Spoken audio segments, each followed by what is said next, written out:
Welcome to the Black Key selection criteria. Today we will be dealing with IIM Bangalore. Like IIM Ahmedabad, they also have made their criteria quite complex, but we are here. So let's simplify that. Let's take a look at this one for the flagship PGP MBA program. Here is the eligibility. There is no difference in the eligibility, at least as far as the scores are concerned. You have to definitely meet the minimum cutoff. It is the same as it was with IIM Ahmedabad, which we dealt with a couple of days ago. Then academic scores you have to meet. So if you are from general category, 50% marks are required minimum in 10th, 12th and graduation. If you are from SC, ST and PWD category, 45% marks. Once again, these things are absolutely same, that if you are not from SC, ST and PWD, then everything else would fall under general category thing. Okay, so 50% marks, whether you are from EWS or not. Then they calculate a pre-PI score. Now pre-PI score has a crazy formula. Formula is actually not crazy, but there is something crazy that is happening inside it. And I want you to pay absolute attention to that. Matlab, your life will change. एकदम ऐसा लगेगा, oh, permanent की प्राप्ति. Absolutely. Let's take a look at that. Now if I compare this thing with IIM Ahmedabad creates a composite score with the help of application rating score, right? If you have not seen that, please go to the IIM Ahmedabad video, just take a look at that, very interesting video. And what is there in the pre-PI score? These are the 6 components. Now A, B, C, D, E, F are the names that I have given to these components.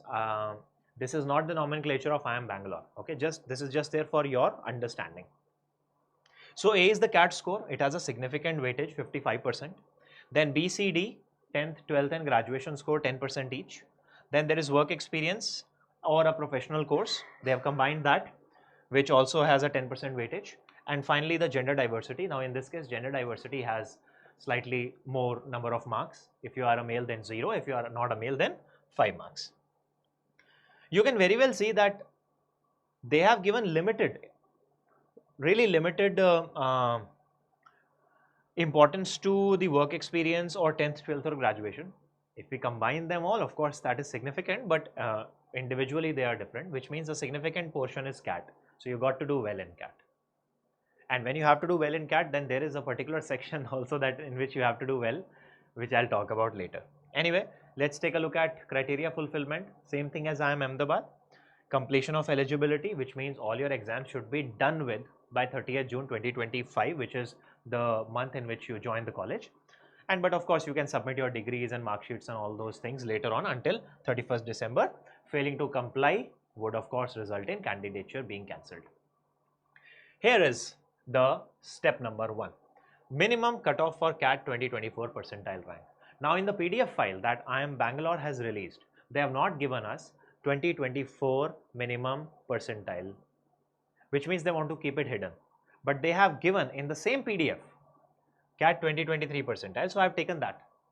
And that's okay, I mean it's not going to change. And we already know that minimum doesn't guarantee shortlist, which means if you have these in this manner, then you are considered for shortlist. And if you don't have them, you are not considered for shortlist. But doesn't mean that if you get 80 percentile in VARC, DILR, Q and overall 85 or above, then you will definitely get a call. Absolutely not. Just like IIM Ahmedabad, they also focus on really high achievers, somewhere around 99.x sort of thing. Now let's create our pre-PI score.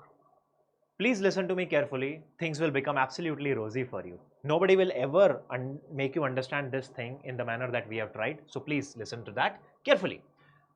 Let's start with A. CAT score, 55%. So CAT weightage, 55% of your percentile will be considered. Within that also, DILR has the maximum weightage of 21%. So if your DILR is not good, then there is a good chance you might not be able to secure a call from IIM Bangalore.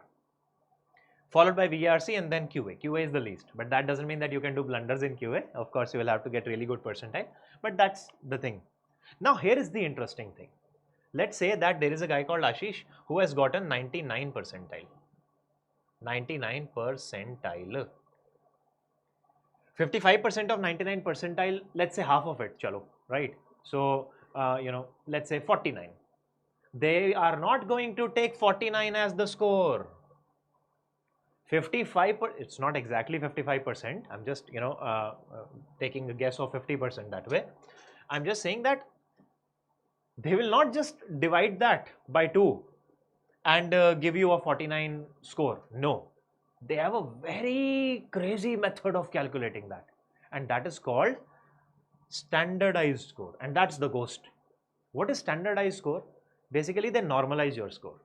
How do they normalize your score? Take a look at the formula. No need to be concerned about that formula, but I just want to show you a picture.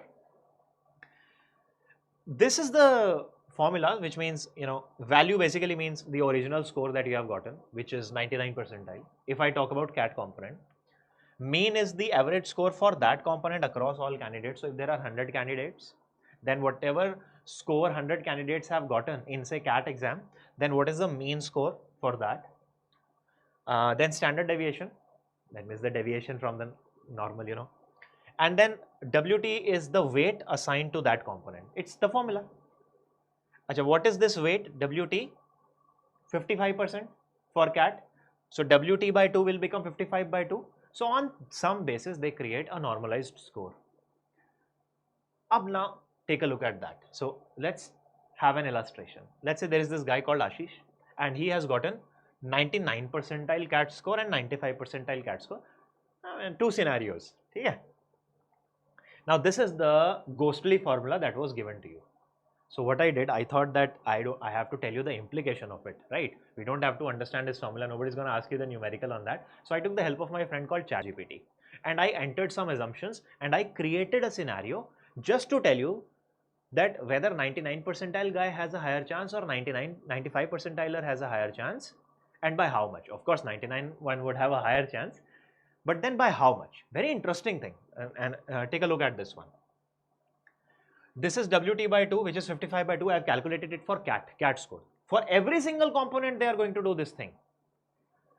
So I told you that they are not just going to take 55% of your 99 percentile. How will they calculate it? First of all, they will create a baseline. WT by 2, 55 by 2, 27.5. Now deviation from the mean, right? So candidate's percentile is 99. Let's say the mean is 90. Dono ka milakar, whatever candidates they have chosen, the average of those candidates.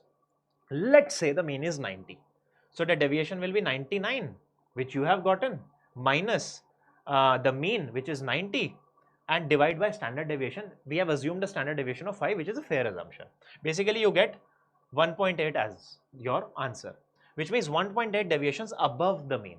Now scaled adjustment, whatever the rest of the formula is, they did that, blah, blah, blah, blah, and then they got the answer as 16.5. So what they are doing, basically they are adding this 16.5 that they calculated with the help of standard deviation to this.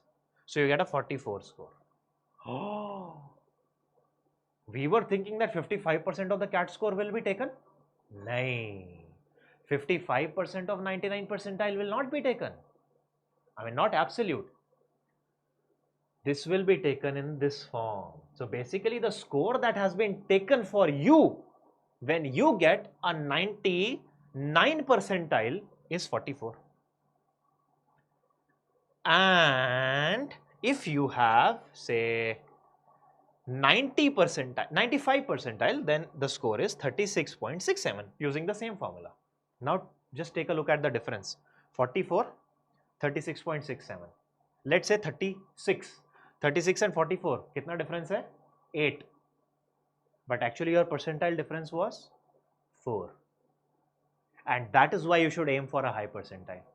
If you get a 99 and you get a 95, 99% has a higher chance of getting the shortlist, and by a significant extent. Similarly, 99.9 would have an even higher chance. That's what I wanted to talk about when I said that there is a crazy ghostly formula. And they do this thing across the sections, perfect.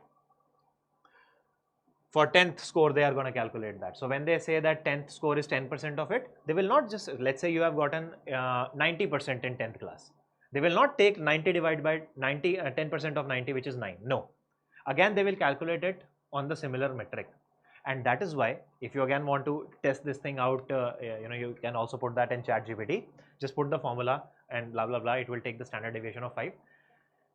and now you put 85% in your 10th class and put 95% in your 10th class, you will see huge difference, especially if I consider the mean as 85, because there is a good chance that most of the people they would be selecting would be reeling somewhere around 85% as the mean marks in 10th class. And that is also something which I did, and I have not just shown the calculation here. This was the perspective I wanted to give you. So give your best, my dear, give your best. This is a complex formula. I don't want you to be in a delusion that, I have a 99 percentile and my friend has a 95 percentile. We are very close. No, you are not close. Or I have a 90% in 10th class. This guy has 85% in 10th class. We are only 5% apart. No, you are way apart. All right. So please give your best. You are judged according to your competitors, and there is no chance that your competitors are going to be stupid. So this value is not really going to reduce as far as IIM Bangalore is concerned, unless they really screw up with their brand value, right? So IIM Bangalore means IIM Bangalore. Then we have B, C, D, E, F, right? Again, same thing, B is percentage in 10th, 12th, graduation. Work experience this is the formula. 10x divided by 36, x is number of months of work experience up to July 2024. So let's say if you have 100 months of work experience, then 10 into 100 divided by 36. If your, 100 to we cannot take that. If the number of months of work experience is up to 36, then this is the formula, otherwise 10, right? If it is greater than that. And of course, if it is 0, then you get 0. So from 1 to 30. Now this is very interesting, na? Anyway, then gender diversity, we already discussed that 0 for male, 5 for female, and then you finally get your pre-PI score, which is 55%. I'll put a star over here, significant, and then all these things. This is stage 1 of shortlisting. Once stage 1 of shortlisting is done, then you go to the final stage, and final stage is known as the post-PI score. Post-PI score. Now, what does post-PI score entail? One is the personal interview, which is 40%. Then there is writing ability test, which is 10%. And then there is CAT, which is 25%. And then these things are whatever. Again, the interesting point here is that significance of CAT cannot be undermined. 25%, 55%, which means you have to perform well in CAT. And your academics should also be good. That, my dear, is IIM Bangalore for you, and finally you get the admission letter. So what your major focus area should be? Very interesting. Graduation score, same as IIM Ahmedabad. I told you to focus on that. If you are in your graduation, you can change that. CAT score, 101%, you have to focus on that extensively. PI preparation, you will have to do 40%, right? But there is something else also. In case of IIM Bangalore, there is something unique. They ask for statement of purpose, which is an essay, and they ask for 2 recommendation letters also that are to be submitted by a particular time. 2 recommendation letters means that there are 2 people who are going to recommend you that you are a good fit for this institution. If you are, somebody who is a working professional, then you can take something from your superior, your manager, MD, and so forth. If you are just graduated or are currently in graduation, then you can take it from your principal, dean, etc., or some professor, head of the department, and so on. Somebody who can vouch for you. And these documents are extremely important. They are they're not just like that. Okay. So the interesting thing will be that please start talking to your managers. Even if you don't like them, it is important that you take them into confidence that later on when you would require letter of recommendation from them, they would be happy to give it to you, right? Similar is the case with your school teachers, or if there are other aspects also from where you can get a good letter of recommendation. Definitely, please, these things will not work from your family members, so don't even try to do that. And not so credibility is important. It's not like you can get that from any NGO. It is about whether you are capable of doing justice to the curriculum and later on to the industry overall. So it is better that you bring it from the sources which can be valued, and the sources, of course, the best sources are always academic and professional sources. Cool, no?